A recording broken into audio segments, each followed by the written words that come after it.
Assalomu alaykum Ahmadbek ahli, yaxshimisizlar? Charchamayapsizlarmi?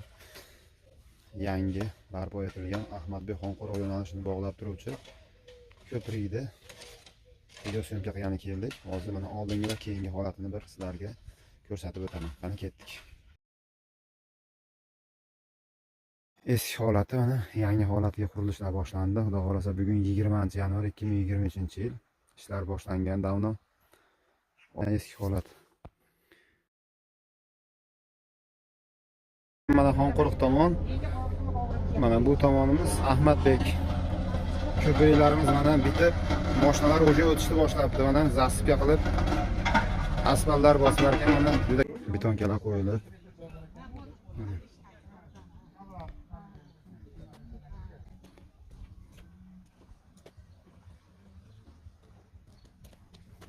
Yangi yo'llar qalay Nuriddin aka? Zo'rdan xil yorjon. Ko'prikni qani asalliga. Uzoq yillar xalqqa xizmat qilsin aka. Xudo xolasa. Mana bu Ahmadbek tomon. Mana ko'prik. Hozir bu asfalt bosilmagan holati.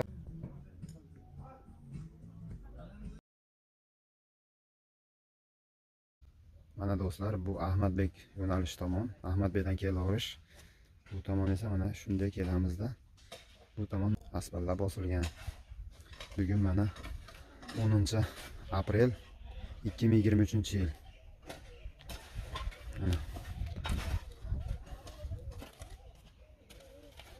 Mana holat mana.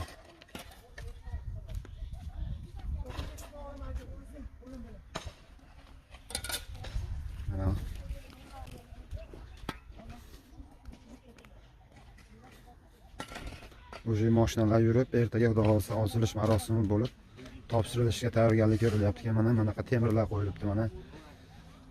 Xavfli bo'lib qolmasligi uchun bu tomonlarga ham hozir endi qo'yiladigan bo'lyapti.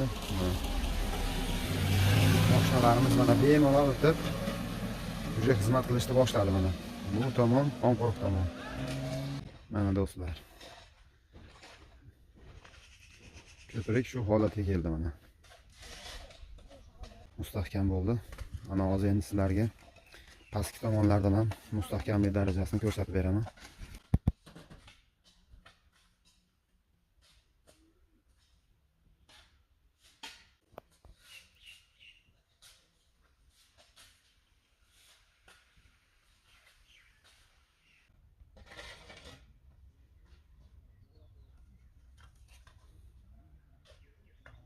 Xonqo'rg'on Ahmadbek yo'lini bog'lab turuvchi ko'prigimiz mana shu holatga keldi. Xudo xolasa uzoq yillar yaxshi kunlarga xizmat qilishiga tilakdoshmiz. Hammanglar sog' bo'linglar, yaxshi kunlarda ko'rishguncha.